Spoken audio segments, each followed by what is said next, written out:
Hi అండి. అందరికీ నమస్తే. ఈసారి మీ ముందుకి ఇంకొక వెబ్ సీరీస్ రివ్యూతో మీ ముందుకొచ్చాను. అదే 'ధూల్‌పేట్ పోలీస్ స్టేషన్'. ఇది ఆహాలో అవైలబుల్‌గా ఉందండి. యాక్చువల్‌గా ఆహా అంటేనే కొన్ని రకమైన చెత్త సినిమాలు, ఎక్కడ ఆడని సినిమాలు తీసుకొచ్చి పెట్టే ప్లాట్‌ఫార్మ్ అని ఒకప్పుడు పేరుండేది. కానీ ఈ వెబ్ సీరీస్ మాత్రం ఆహాలోనే వచ్చిన one of the best web series అని చెప్పొచ్చండి. ఎందుకంటే చాలా ఇంటెన్సివ్‌గా ఉంటది. నేను ఇంతకుముందు 'పోలీస్' వెబ్ సీరీస్ రివ్యూ పెట్టానండి. అది చూడకపోతే ఒకసారి వెళ్లి చూడండి. అది కూడా చాలా బావుంటుంది. అదే తరహాలో ఇదే ఉంటుంది. కానీ ఇందులో ఫన్ యాంగిల్ కంటే ఇన్వెస్టిగేటివ్ థ్రిల్లర్ అని చెప్పుకోవచ్చండి.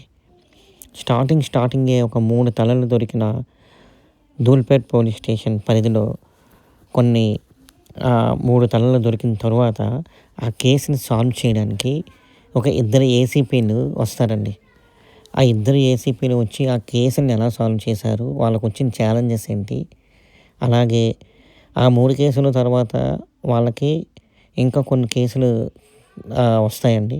ఆ కేసులు ఎలా సాల్వ్ చేస్తున్నారు అన్న విషయాన్ని ఇందులో చూపించారండి వెబ్ సిరీస్‌లో. ఇది కూడా సేమ్ చాలా పోలీస్ వెబ్ సిరీస్ లాగే ఇది కూడా చాలా ఎక్కువ ఎపిసోడ్స్ ఉంటాయండి. ప్రతి వీక్ 3 ఆర్ 4 ఎపిసోడ్స్ ఆహాలో రిలీజ్ చేస్తున్నారు. కానీ ఇది కూడా మీరు గాని స్టార్టింగ్ ఎపిసోడ్ నుంచి చూసారంటే దానికి ఎడిక్ట్ అయిపోతారండి గ్యారంటీగా. ఇంకా ఎడిక్ట్ అయ్యి అలా చూస్తూనే ఉంటారండి. నేను వెబ్ సిరీస్ గానీ, మూవీస్ గానీ నేను చూసాక నచ్చితేనే మాత్రమే నచ్చిందని చెప్తానండి. నిజంగా చెప్తున్నాను జెన్యూన్‌గా ఇది మాత్రం బావుందండి. వెబ్ సిరీస్ మాత్రం చాలా బావుంది. మీరు ఇంతవరకు చూడకపోయినట్లయితే ఒక్కసారి ఆహాకు వెళ్ళి మీ ఖాళీ సమయాల్లో చూడండి. మీకెక్కడ బోర్ కొట్టదు. ఇంకా నెక్స్ట్ ఎపిసోడ్ ఎప్పుడొస్తుంది అన్నట్టు వెయిట్ చేసేటట్టే ఉంటుంది గానీ మీకెక్కడ కూడా బోర్ మాత్రం కొట్టించదండి ఈ వెబ్ సిరీస్. వెళ్ళి ఇంకెందుకు ఆలస్యం ఆహాలో చూసేయండి.